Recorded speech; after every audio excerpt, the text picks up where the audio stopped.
नमस्कार बच्चों, मैं हूं हार्दिक पंचाल। स्वागत है आप सबका मेरे YouTube चैनल एनलाइट क्लिप्स में। बच्चों, आज हम पढ़ने वाले हैं स्टैंडर्ड 10th का साइंस का फर्स्ट चैप्टर लाइफ प्रोसेस। बच्चों ओके, ऐसा नेम सजेस्ट बच्चों, लाइफ प्रोसेस। ठीक है, लाइफ का मतलब क्या होगा बच्चों? लाइफ का मतलब है कोई भी चीज़ जिंदा है उसे हम बोलेंगे हाँ ये इसके अंदर एक लाइफ है। वैसा कोई भी ऑर्गेनिजम्स ह्यूमन के साथ साथ कोई भी जितने भी ऑर्गेनिजम्स हमारे वर्ल्ड में एग्जिस्ट करते हैं, ओके, उन सब के अंदर एक लाइफ होती है। मतलब वो चीज़ जिंदा है जो उनको एक अब एक पोजिशन में रख रही है। ओके, उसको हम बोलेंगे लाइफ। और वो लाइफ को अंदर बरकरार रखने के लिए, ठीक है, एक प्रोसेस की ज़रूरत है जिसको हम बोलेंगे लाइफ प्रोसेस। ठीक है, जैसे कि हम ह्यूमन बीइंग है तो हमारे बॉडी के अंदर बहुत सारी प्रोसेस चल रही है ताकि हमारे अंदर लाइफ है वो बरकरार रहे, मेंटेन रखे हम अपनी लाइफ को, एक बॉडी को। ठीक है, उसी को हम बोलेंगे लाइफ प्रोसेस। ठीक है बच्चों, आइए इसे कुछ एग्जाम्पल से समझते हैं। तो बच्चों यहाँ पर आप देखोगे कि एक डॉग है। ठीक है बच्चों, अब ये डॉग जिंदा है कि नहीं ये मुझे कैसे पता चलेगा? ठीक है, तो मैं क्या करूंगा यहाँ पर कि डॉग को उसकी मूवमेंट चेक करूंगा कि डॉग मूवमेंट कर रहा है क्या। ओके, फिर मैं देखूंगा कि वो उसकी मूवमेंट कैसी है, रनिंग कर रहा है, वॉकिंग कर रहा है, पूंछ हिला रहा है, ठीक है, या एक साउंड प्रोड्यूस कर रहा है। अगर वो कोई मूवमेंट कर रहा है जो मुझे दिखाई दे रही है तो मैं बोलूँगा कि हाँ भाई चलो डॉग जो है वो जिंदा है। ओके, वही अगर मान लो तो कोई काऊ है, बफेलो है, ठीक है, अगर वो जिंदा है कि नहीं मुझे पता लगाना है तो मैं कैसे पता लगाऊंगा बच्चों? Same, because the movement. ठीक है, ये भी कुछ मूवमेंट करेंगे, ये अपनी पूंछ हिलाएंगे, वॉकिंग करेंगे, कुछ साउंड प्रोड्यूस करेंगे। ठीक है, तो बच्चों ये हमारे ये जो थे ऑर्गेनिजम्स, ओके, ये एक अवेक पोजीशन में थे। मान लो कि एक ऐसा इंसान है जो सो रहा है। ओके, अब ये जिंदा है कि नहीं ये कैसे पता चलेगा? इस समय तो मूवमेंट हो रही थी, अब यहाँ पे मूवमेंट होगी कि नहीं होगी बच्चों? यहाँ मूवमेंट होगी, लेकिन ये कैसे मूवमेंट है? इनविजिबल। ओके, हमको बहुत ध्यान से देखना पड़ेगा इस मूवमेंट के अंदर मूवमेंट हो रही है कि नहीं। ओके, मूवमेंट जैसे कि हमें जो है वो उसके नाक के पास अगर हम उंगली रखें तो हम चेक कर सकते हैं कि वो इनहेल कर रहा है कि नहीं ऑक्सीजन। ठीक है, या फिर जब वो रेस्पिरेशन हो रहा है उसके बॉडी के अंदर तो उसका चेस्ट का जो पोर्शन है वो एक्सपांड होगा। ठीक है, तो हम बोलेंगे कि हाँ भाई चलिए जो है वो इंसान है वो जिंदा है लेकिन ये एक स्लीपिंग मोड में है। ओके बच्चों, समझ में आया? ओके, अब बच्चों प्लांट की जो क्या बोलते हैं मूवमेंट है वो आपको दिखती है क्या? मतलब मान लो प्लांट एक छोटा सा एक पौधा है यहाँ पर। ओके, धीरे धीरे वो बढ़ रहा है, फिर धीरे धीरे पूरे ट्री के अंदर कन्वर्ट हो रहा है बच्चों। ओके, तो आपको ये क्या लग रहा है, आपको ये प्रोसेस जो है वो दिखती है? ओके, नहीं दिखती बच्चों, लेकिन फिर भी जो है वो प्लांट की हाइट बढ़ती है। ओके, प्लांट जो विड्थ में बढ़ता है। इसका मतलब क्या है कि ऐसी मूवमेंट है जो हमारे लिए इनविजिबल है, हम देख नहीं सकते लेकिन फिर भी है। ओके, तो लाइफ के प्रोसेस का मतलब क्या होता है? मूवमेंट। ओके, तो मूवमेंट किस चीज की? मूवमेंट दो टाइप की होती है, एक हमको जो दिखेगी, एक हमको नहीं दिखेगी, एक विजिबल होगी और एक इनविजिबल होगी। ओके बच्चों, तो हम लाइफ को सिर्फ मूवमेंट के माध्यम से या फिर जो हमको दिख रहा है उसके माध्यम से हम उसको डिफाइन नहीं कर सकते। ओके, ऐसी बहुत सारी प्रोसेस है जो इनविजिबल है।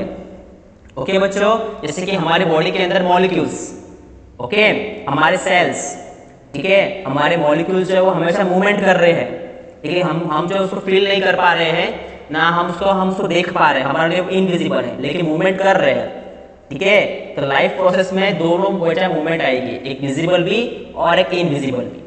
ठीक है, आइए कुछ जान लेते हैं मॉलिक्यूल्स के बारे में कि मॉलिक्यूल्स क्या होते हैं। ओके, आप सबको पता है कि हमारे पूरी दुनिया के अंदर ये कोई भी चीज़ है वो ये तीन चीज़ों में ही डिवाइडेड है, gaseous state, liquid state and solid state. Okay, अब हम बात करते हैं सॉलिड स्टेट की पहले। तो सॉलिड के जो मॉलिक्यूल्स है बच्चों, ये दो मॉलिक्यूल्स है सॉलिड के। ओके, ये आपस में एकदम क्लोजली कनेक्टेड रहते हैं, मतलब इनके बीच में जो दो मॉलिक्यूल्स में स्पेस होगी बहुत कम होगी। ओके, एकदम नेग्लिजिबल होगी स्पेस। ठीक है बच्चों, तो उसे हम बोलेंगे सॉलिड। सॉलिड मतलब आपका टेबल, बुक्स जिसे आप देख रहे हो सब सॉलिड चीज है, वो सब सॉलिड होगा। ओके, फिर हम बात करेंगे लिक्विड की। तो लिक्विड में क्या होता है बच्चों कि दो मॉलिक्यूल्स के बीच का जो डिस्टेंस है वो थोड़ा ज्यादा होगा as compare to solid. Solid में देखो बच्चों हल्का सा भी बीच में गैप नहीं है, ओके, लेकिन यहाँ पे जो डिस्टेंस है वो थोड़ा ज्यादा है एज कंपेयर टू सॉलिड। उस पार्ट को हम बोलेंगे लिक्विड, ओके। अगर हम गैसियस की बात करें बच्चों तो गैसियस के अंदर मॉलिक्यूल्स के बीच में देखो स्पेस देखो बहुत ज्यादा है as compare to solid and as compare to liquid, okay बच्चों, समझ में आया। तो ये सब बच्चों मॉलिक्यूल्स का मूवमेंट का ही खेल है, ठीक है। ये सब ऐसे मूवमेंट है बच्चों जो हमारे लिए इनविजिबल है लेकिन हम वर्ल्ड में एग्जिस्ट करते हैं, ओके बच्चों। तो लाइफ प्रोसेस का डेफिनेशन जो है वो मॉलिक्यूल्स की मूवमेंट के ऊपर आएगा, ठीक है बच्चों, ठीक है। अभी बच्चों थोड़ा यहाँ पर ध्यान देते थे, ये हमारा क्या है सेल। अब ये सेल कैसे बनता है बच्चों, छोटे मोटे मॉलिक्यूल्स से हमारा पूरा सेल बना हुआ है, ओके, समझ में आया। ऐसे छोटे मोटे मॉलिक्यूल्स इकट्ठा होते हैं और एक सेल फॉर्म करते हैं। ऐसे बहुत सारे सेल से वो इकट्ठा होते हैं और क्या बनते हैं, टिश्यूज। ऐसे बहुत सारे टिश्यू इकट्ठा होकर क्या बनते हैं, हमारे ऑर्गेन्स, एक पर्टिकुलर ऑर्गेन, जैसे हमारे यहाँ पे हार्ट दिखाया गया है, तो ऐसे बहुत सारे टिश्यू मिलकर एक हार्ट बना होगा और ऐसे बहुत सारे ऑर्गेन्स मिलकर क्या बनता है, पूरी ऑर्गेन सिस्टम, मतलब हमारी बॉडी। हमारे बॉडी के अंदर बहुत सारे ऑर्गेन्स हैं, वो सब ऑर्गन किससे बने होंगे, टिश्यू से बने होंगे, और टिश्यू किससे बने होंगे, सेल से बने होंगे, ठीक है बच्चों। और ये सेल किससे बना है, मॉलिक्यूल्स से बना है, ओके बच्चों। It is because of this the combination, okay, the human body और the different body is made, okay बच्चों, समझ में आया। ऐसे हमारे पास देखो बच्चों बहुत सारे सिस्टम्स हैं, ओके, हमारी बॉडी के अंदर।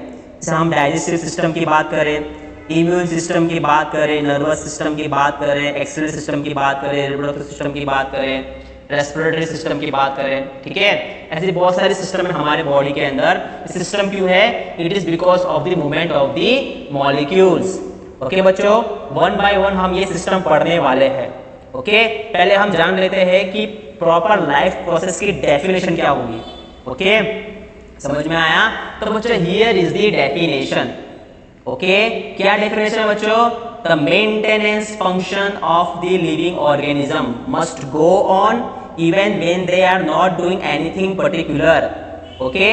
मेंटेनेंस फंक्शन का क्या होता है, मतलब बच्चों मेंटेनेंस फंक्शन का मतलब क्या होता है यहाँ पर, जैसे कि मान लो कि हम हमारे मेंटेनेंस के लिए, ठीक है, मतलब बॉडी जैसी अंदर प्रोसेस चल रही है, वो प्रोसेस जो है वो हमेशा चलती रहनी चाहिए, ठीक है, उसे हम बोलेंगे बच्चों मेंटेनेंस वर्क, ओके। मान लो ये दो मॉलिक्यूल्स है, ओके, दो मॉलिक्यूल्स जो मूवमेंट कर रहे हो हमेशा मूवमेंट करते रहने चाहिए, ठीक है, उसी को बोलेंगे मेंटेनेंस पर्पस, ठीक है। अब ये बॉडी अगर सो रही है या फिर अगर मान लो हम ह्यूमन बीइंग सो रहे हैं, ठीक है, या हम ह्यूमन बीइंग जाग रहे हैं, हम मूवमेंट कर रहे हैं, फिर उससे क्या होगा, हमारे मॉलिक्यूल्स में कोई फर्क नहीं होगा। फिर जब हम सो रहे होंगे फिर भी हमारे मॉलिक्यूल्स जो है वो एक जगह से दूसरी जगह भाग रहे होंगे, और जब हम मूवमेंट कर रहे होंगे फिर भी हमारे मॉलिक्यूल्स एक से दूसरी जगह भाग रहे होंगे, ठीक है। तो मॉलिक्यूल्स को हमेशा बच्चों एक एनर्जी की जरूरत रहती है, क्योंकि वो हमेशा वो भागते रहते हैं, मूवमेंट कर रहे होते हैं, ओके। और उसी एनर्जी को बार बार एनर्जी उनको मिलती रहे, ठीक है, उसी को हम बोलेंगे मेंटेनेंस फंक्शन, ओके बच्चों, समझ में आया मेंटेनेंस फंक्शन का काम, ठीक है। तो ये मेंटेनेंस फंक्शन है वो होते रहना चाहिए, okay, must go on even when they are not doing anything. जब एक प्रॉपर बॉडी कुछ कर रही है या कुछ नहीं भी कर रही है फिर भी उनके बॉडी के अंदर मेंटेनेंस फंक्शन होते रहना चाहिए, और इसी मेंटेनेंस जॉब को हम बोलेंगे लाइफ प्रोसेस, ओके। ये जो हम मेंटेनेंस का काम करवाएंगे ना अपनी बॉडी से, ओके, तो हम उसी को बोलेंगे लाइफ प्रोसेस, ओके बच्चों, समझ में आया, ओके। अब ये मेंटेनेंस आपने पढ़ा, मेंटेनेंस फंक्शन, ठीक है। अब ये मेंटेन कैसे करेंगे हम हमारी बॉडी को, ओके। तो for maintenance work body needs energy and this energy comes from the outside source which we call food, okay बच्चों। हम जो है हमारी बॉडी को मेंटेन करने के लिए एक एनर्जी की जरूरत है, वो एनर्जी कहाँ से मिलेगी हमको, फूड से मिलेगी। हम जो खाना खाएंगे ना बच्चों उससे हमको एक एनर्जी मिलेगी, वो एनर्जी वो हमारे मॉलिक्यूल्स को मेंटेन रखती है, हमारी लाइफ को बरकरार रखती है, उस प्रोसेस को बरकरार रखती है, ओके बच्चों। तो for maintenance work we need an energy it comes from the food and this process बच्चों we call the nutrition, okay. हम अलग अलग वेजिटेबल्स खाते हैं, फ्रूट्स खाते हैं, ओके, सीरियल पल्सेस खाते हैं, उन सब के अंदर अलग अलग न्यूट्रिशन रहता है, और वही न्यूट्रिशन हम जो खाते हैं तो हमारी बॉडी में जाता है और वो मॉलिक्यूल्स को मेंटेनेंस में रखने के लिए, एनर्जी देने के लिए वो हम जो है वो फूड काम आता है। ओके बच्चों, समझ में आया। एक और चीज जरूरी है बच्चों यहाँ पर, outside sources of energy need to be break down into the body, for this we require oxidizing. हम जो खाना खा रहे हैं अंदर, ओके, उसको ब्रेक डाउन तो करना पड़ेगा ताकि उसके अंदर से एनर्जी बाहर निकले, ठीक है। तो ब्रेक डाउन कौन करेगा बच्चों? ऑक्सीडाइजिंग। इसका मतलब क्या है? O2। ऑक्सीजन जो है वो ब्रेक डाउन करता है हमारे फूड मॉलिक्यूल्स को, जो हम बॉडी के अंदर हम लोग एनगल्फ करते हैं। ओके बच्चों, समझ में आया। O2 जो है, ऑक्सीजन जो है हमको हेल्प करता है ब्रेक डाउन करने में, फूड को ब्रेक डाउन करने में।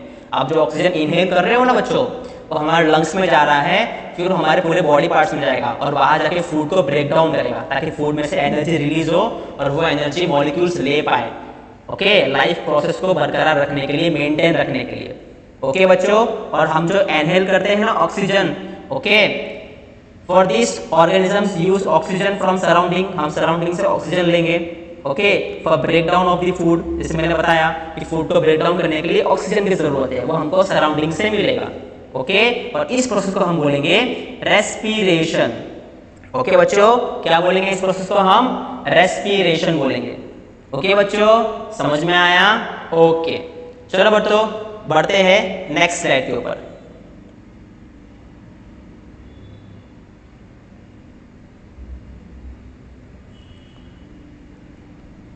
ओके बच्चों, अभी हमारे जो है ऑर्गेनिजम्स है वो दो टाइप के होते हैं। कौन से? एक है यूनिसेलुलर और एक होते हैं मल्टीसेलुलर। अगर हम यूनिसेलुलर की बात करें बच्चों, ओके, तो ऐसे ऑर्गेनिजम्स जिनके पास सिर्फ सिंगल सेल हो, उनकी बॉडी के अंदर सिर्फ एक सेल हो, सिंगल सेल, उसको हम बोलेंगे यूनिसेलुलर ऑर्गेनिजम्स। ऐसे ऑर्गेनिजम्स हमारे वर्ल्ड के अंदर जिनके पास सिर्फ सिंगल सेल है, ओके। एग्जाम्पल हम ले लेंगे अमीबा का।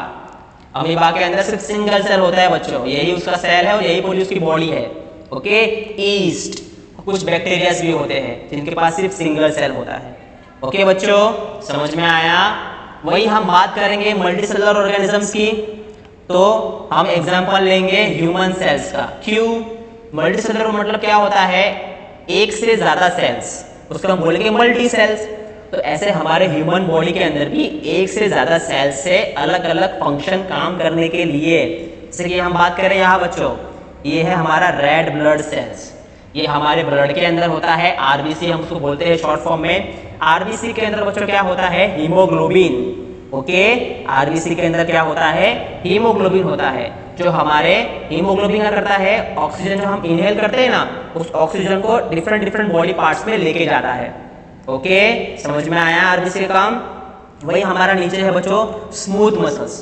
तो स्मूथ मसल्स क्या करते हैं बच्चों? हम जो कॉन्ट्रैक्शन करते हैं, हम जो एक्सपांड, अपने मसल्स को हम कॉन्ट्रैक्ट करते हैं, एक्सपांड करते हैं, कोई भारी चीज उठाते हैं, ओके, तो हमारे मसल्स कॉन्ट्रैक्ट होते हैं, तब हमारे स्मूथ मसल्स उस टाइम पे काम आते हैं, ओके बच्चों, समझ में आया। हम बात करेंगे कॉलुमिनर एपिथेलियल सेल्स की। तो ये जो होते हैं बच्चों हमारे स्मॉल इंटेस्टाइन्स, इससे बना हुआ है, हमारा स्टमक इससे बना हुआ है, लीवर जो है वो इससे बना हुआ है, ठीक है, ताकि वो अपना फंक्शन जो है वो बराबर से कर सके, ओके। वही हम बात करेंगे डब्ल्यूबीसी की बच्चों। तो डब्ल्यूबीसी सेल्स क्या होते हैं? ये होते हैं ब्लड के अंदर होते हैं, ओके, और ये क्या करते हैं? जर्म्स को किल करने का काम करते हैं। जो भी हमारे बॉडी के अंदर जर्म्स होते हैं ना बच्चों, उसको किल करने का काम करते हैं ये हमारे डब्ल्यूबीसी, ओके बच्चों, समझ में आया। वही हम बात करेंगे न्यूरॉन्स की। तो न्यूरॉन्स जो है हमारे बॉडी को सिग्नल भेजने में काम करते हैं, ब्रेन तक सिग्नल भेजते हैं, ओके। तुम्हें कहीं पे कोई चोट लगी या फिर तुमने गरम किसी पानी में हाथ डाल दिया, तो वहां पे जो नर्व सिस्टम है पूरी ब्रेन को सिग्नल भेजेगी कि भाई तुमने कुछ गर्म चीज में हाथ डाल दिया, वहां से हाथ बाहर निकाल लो, ओके। जो सिग्नल भेजते हैं ना बच्चों ब्रेन के अंदर, वो हमारे होते हैं न्यूरॉन्स, ओके, नर्व सेल्स, ठीक है। तो बच्चों हमारे ह्यूमन बीइंग के अंदर इतने सारे सेल्स होते हैं, इससे ज्यादा सेल्स होते हैं और सबका अलग अलग काम है बच्चों, ठीक है। हमने देखा सबका अलग अलग फंक्शन है। तो ऐसे ऑर्गेनिजम्स जिसके अंदर मल्टीपल सेल्स हो अलग अलग फंक्शन करने के लिए, उसे हम बोलेंगे मल्टी सेलुलर ऑर्गेनिजम्स, ओके बच्चों, समझ में आया। Unicellular, multicellular. यूनिसेलुलर का मतलब होता है सिंगल सेल और मल्टीसेलुलर का मतलब होता है एक से ज्यादा सेल्स, ओके, जो अलग अलग फंक्शन करने में काम करते हैं प्रॉपर ऑर्गेनिजम्स को। ओके बच्चों, समझ में आया? अभी हम थोड़ा यहाँ पर देख लेते हैं, लाइफ की प्रोसेस को देख लेते हैं। ओके, तो ये हमारा क्या है बच्चों? सेल है। इस सेल किससे बना है? छोटे छोटे मॉलिक्यूल से क्या बना है हमारा? सेल्स। ऐसे बहुत सारे मॉलिक्यूल्स इकट्ठा होके पूरे सेल्स बने हैं। ओके बच्चों, समझ में आया? ये हमारा क्या है? ऐसे बहुत सारे सेल्स मिलके हमारे क्या बने हैं बच्चों? टिश्यू। क्या बने हैं बच्चों? टिश्यू। ऐसे बहुत सारे सेल्स मिलके क्या बने हैं? टिश्यू। ऐसे बहुत सारे टिश्यू मिलके क्या बने हैं बच्चों? हमारा एक ऑर्गन बनते हैं। जैसे हमें स्टमक बना है, ओके, तो स्टमक के लिए ऐसे बहुत सारे टिश्यू फॉर्म हुए होंगे, तब जाके हमारा एक स्टमक बना होगा। ओके बच्चों, और ऐसे बहुत सारे ऑर्गन्स मिलके क्या बनते हैं? पूरी ऑर्गन सिस्टम बनते हैं पूरी। Okay, stomach, intestine, okay, pancreas, levers आपको दिख रहा है यहाँ पर, और इससे पूरी हमारी बॉडी फॉर्म होती है। ओके बच्चों, समझ में आया पूरी प्रोसेस? ओके, एक छोटे मोटे मॉलिक्यूल से एक सेल बनता है, ऐसे बहुत सारे सेल्स कंबाइन होके एक टिश्यू बनाते हैं, ऐसे बहुत सारे टिश्यू भी कंबाइन होके एक ऑर्गन बनाते हैं, और ऐसे बहुत सारे ऑर्गन कंबाइन होके हमारा पूरा ऑर्गन सिस्टम बनाएंगे। ओके, और इसी ऑर्गन सिस्टम से बच्चों हमारे जो है वो पूरी बॉडी तैयार होगी। ओके बच्चों, समझ में आया? ओके, हम थोड़ा पढ़ लेते हैं मल्टीसेलुलर ऑर्गेनिजम्स के बारे में, थोड़ा ज्यादा पढ़ लेते हैं। ओके, तो क्या होता है multicellular organisms? In the multicellular organisms we have the specialized tissues for particular function. जैसे कि हमने पढ़ा था आरबीसी, न्यूरॉन्स, सबके काम अलग अलग थे, सब अपना अपना काम करते हैं, इसलिए हम उसको बोलेंगे स्पेशलाइज्ड टिश्यूज जो for particular function. Okay, example लेंगे हम यहाँ पे ट्रांसपोर्टेशन सिस्टम। हमारे बॉडी के अंदर फूड और ऑक्सीजन ट्रांसफर होना चाहिए अलग अलग बॉडी पार्ट्स के अंदर, इसके लिए भी हमारे एक सिस्टम है ट्रांसपोर्टेशन सिस्टम। ओके, हम जो खाना खाते हैं वो खाने का जो वेस्ट मटेरियल है वो भी हमारे बॉडी में से बाहर निकलना चाहिए, उसको हम बोलेंगे एक्सक्रीशन सिस्टम। तो बच्चों ऐसे हमारे बॉडी के अंदर अलग अलग सिस्टम है।